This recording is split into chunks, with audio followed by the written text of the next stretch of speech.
నింగిలో కాంతి పుంజాలు, ఆకాశాన్ని బద్దలు కొట్టే శబ్దరావాలు, దీపావళి నడిరేయైన ఎడతెగని టపాసుల మోతలు.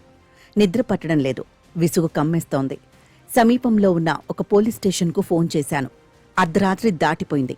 టపాకాయలో ఇంకా పేలుతూనే ఉన్నాయి. సుప్రీంకోర్టు నిర్దేశించిన మార్గదర్శకాల ప్రకారం నిబంధనలను ఉల్లంఘించిన వారిపై చర్య తీసుకుంటారా? ఆవలివైపు నుంచి అలసట ధ్వనిస్తున్న గొంతు వినిపించింది. మా ప్రయత్నం మేం చేస్తున్నాం, అయితే ప్రజలు మా మాట వినడం లేదు. ఆ రాత్రి డ్యూటీలో ఉన్న కానిస్టేబుల్ పట్ల జాలి కలిగింది. పౌరులు లెక్క చేయనప్పుడు రాత్రి 10 తర్వాత టపాసులు కాల్చకూడదన్న కోర్టు ఆదేశాన్ని వారు ఎలా అమలుపరచగలరు? మరుసటి ఉదయం యథావిధిగా చెంతనే ఉన్న ఒక ఉద్యానవనంలో వ్యాహ్యాళికి వెళ్లాను. చల్లని గాలి కాదు, విషతుల్య వాయువును శ్వాసిస్తూ నడుస్తున్నాను. శరదృతువు ఉదయం, సూర్యకాంతి స్థానంలో దట్టమైన నల్లని పొగమంచు. క్రితం రాత్రి కొంతమంది ఆనందోత్సాహాల అనివార్య పర్యవసానమది. ఎంతోమంది ఇతరులకు భరింపరాని యాతన.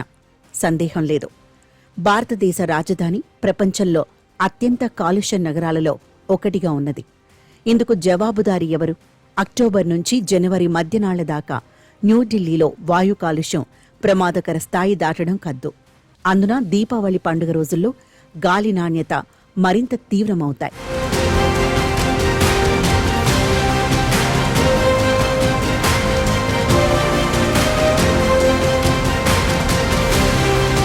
ఏ రోగాలు లేనివారు సైతం విషపూరిత గాలిని పీల్చి అనారోగ్యం కోరల్లో చిక్కుకోవడం పరిపాటి.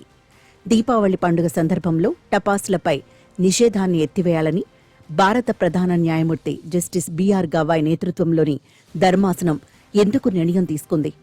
విరుద్ధ ఆసక్తుల మధ్య సమతుల్యతను గౌరవనీయ న్యాయమూర్తులు చిత్తశుద్ధితో ప్రయత్నించారా? లేక బాణాసంచాపై ఆంక్షలు హిందూ మనోభావాలను వ్యతిరేకించడమేనని వాదిస్తున్న వారిని అనునయించేందుకే సర్వోన్నత న్యాయస్థానం ఆ నిర్ణయం తీసుకుందా?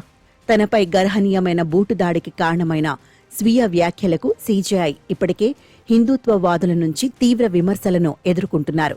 తన శత్రువులతో శాంతి పడేందుకే ఆయన ఈ నిర్ణయం తీసుకున్నారా? గ్రీన్ క్రాకర్స్ను ఆమోదించడం సమర్థనీయమైన దీపావళి వేడుకలు పర్యావరణ పరిరక్షణకు అదొక మధ్యదారి అని భావించారా? న్యాయమూర్తుల ఉద్దేశం ఏవైనప్పటికీ మరింత బాణసంచాకు అనుమతినివ్వడం టపాసులను మరింత నిర్భయంగా కాల్చేందుకే పౌరులను పురిగొల్పింది. టపాకాయల తయారీదారులకు అనుకూలంగా వ్యవహరిస్తున్న ఢిల్లీ ప్రభుత్వం తాము నిర్దేశించిన నిబంధనలను అమలు పరచగలదని సర్వోన్నత న్యాయమూర్తులు ఆశించారా? ఢిల్లీ ప్రభుత్వం తన పక్షపాత వైఖరిని నిస్సిగ్గుగా బయటపెట్టుకుంది. 27 ఏళ్ల వనవాసం అనంతరం బీజేపీ ఈ ఏడాది ఫిబ్రవరిలో ఢిల్లీ కేంద్రపాలిత ప్రాంతంలో అధికారంలోకి వచ్చింది. టపాకాయల ఆనందోత్సాహాలను ఢిల్లీ వాసులకు మళ్లీ ఇస్తామనేది బీజేపీ ఇచ్చిన హామీలలో ఒకటి. మురుగునీటి పారుదల సదుపాయాలను మెరుగుపరచడం, రోడ్లపై కొండలుగా పేరుకుపోయిన చెత్తా చెదారాన్ని తొలగించటం మొదలైన తక్షణ కర్తవ్యాలను నిర్వహించటానికి బదులు దీపావళి టపాసుల వేడుక సంప్రదాయాన్ని పునరుద్ధరించేందుకు అధికారంలో ఉన్నవారు దృఢంగా నిర్ణయించుకున్నారు. దీపావళి పండుగ రోజుల్లో టపాసులు పేల్చడం ఒక సాంస్కృతిక వేడుకని ముఖ్యమంత్రి రేఖా గుప్తా అభివర్ణించారు. మంచిదే, అయితే ప్రజల ఆరోగ్యానికి వాటిల్లే హాని విషయమేమిటి? బాణసంచాను నిషేధించడం ద్వారా ఆప్ ప్రభుత్వం హిందువులకు వ్యతిరేకంగా వ్యవహరించిందని బీజేపీ పదే పదే ఆరోపించింది. ఇదొక ప్రమాదకరమైన వాదన.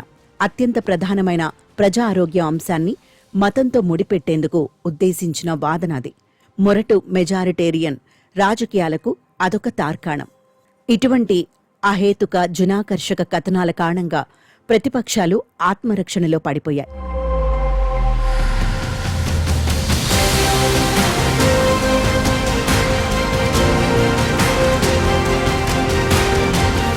నిర్మల పర్యావరణం కంటే మతపరమైన బుజ్జగింపే ఎక్కువ ఓట్లు తీసుకువస్తుంది. మరి బాణాసంచా కాల్చడం అనేది దీపావళి వేడుకల్లో అంతర్భాగమని చెప్పేందుకు చారిత్రక సాక్ష్యాధారాలు లేవు. మన పెద్దలు పూర్వీకులు దీపావళిని వెలుగుల పండుగగా చూశారే కాని చెవులు చిల్లులు పడే శబ్దహేళగా ఎవరూ పరిగణించలేదు. దీపకాంతుల దృశ్యం భవిష్యత్తుకు భరోసానిచ్చే ఆశాజ్యోతిగా భావించడం పరిపాటి. బాణాసంచా తయారీ ఇటీవలి కాలంలో 100 కోట్ల వ్యాపారమైపోయింది. వినియోగదారు మతతత్వం ఆ వ్యాపారానికి తోడైంది.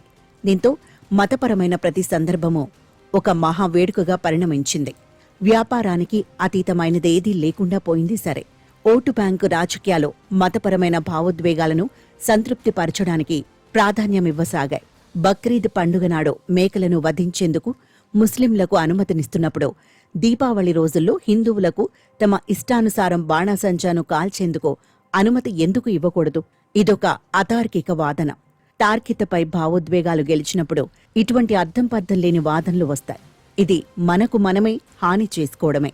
సర్వోన్నత న్యాయస్థానం ఆదేశాలను అమలు పరిచేందుకు ప్రభుత్వం నిజంగా నిబద్ధమైతే ఆ విషయాన్ని పోలీసులకు స్పష్టంగా తెలియచేసి ఉండవలసింది. కోర్టు ఉత్తర్వును ఖచ్చితంగా అమలు పరచాలని, నిబంధనలను ఉల్లంఘించిన వారిని లాంఛనప్రాయమైన జరిమానాలతో వదిలివేయకూడదని పోలీసులకు గట్టిగా చెప్పి ఉండవలసింది. ఈ విషయమై పై స్థాయిలో రాజకీయ సంకల్పం కొరవడింది. అయినా నానా బాధ్యతల బరువుతో కుంగిపోతున్న కానిస్టేబుల్స్ ప్రతి మొహల్లాలోనూ తిరుగుతూ బాణసంచా పేలుళ్లను నిబంధనల మేరకు అదుపు చేయటం ఎలా సాధ్యం? అది ఆచరణ సాధ్యం కాని విషయం. హరిత టపాసేదో నిషిద్ధ టపాసేదో చెప్పగల అవగాహన బీట్ కానిస్టేబుల్కు ఉండాలని న్యాయమూర్తులు, నాయకులు భావిస్తున్నారా?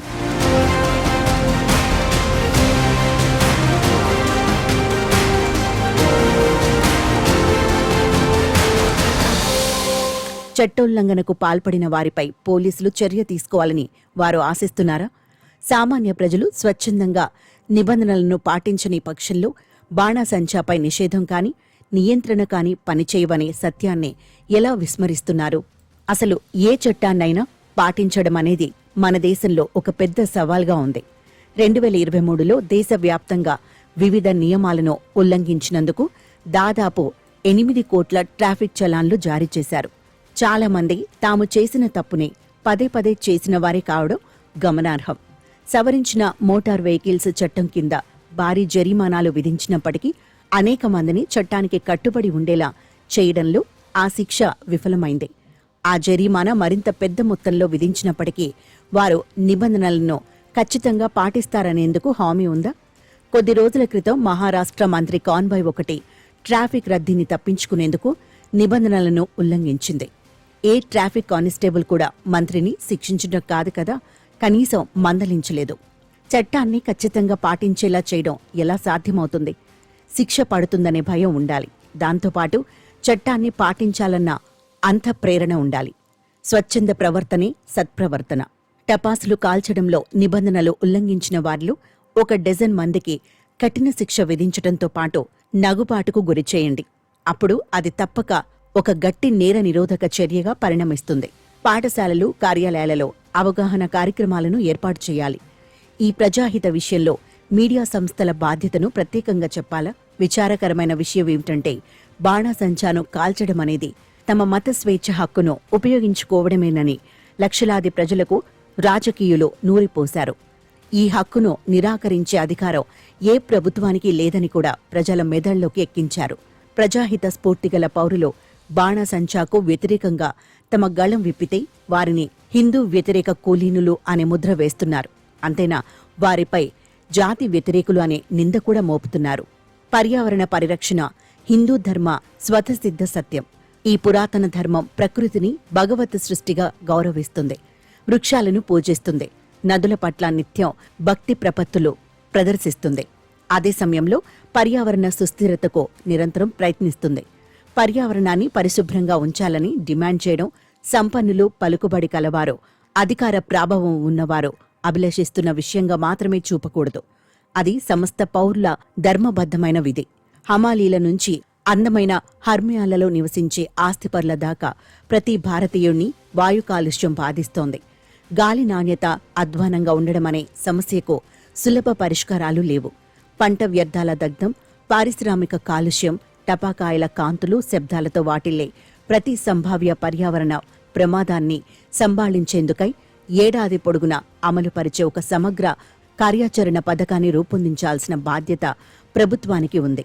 ప్రజలకు ఆరోగ్యవంతమైన భవిష్యత్తును సమకూర్చేందుకు ఈ కర్తవ్య పాలన తప్పనిసరి.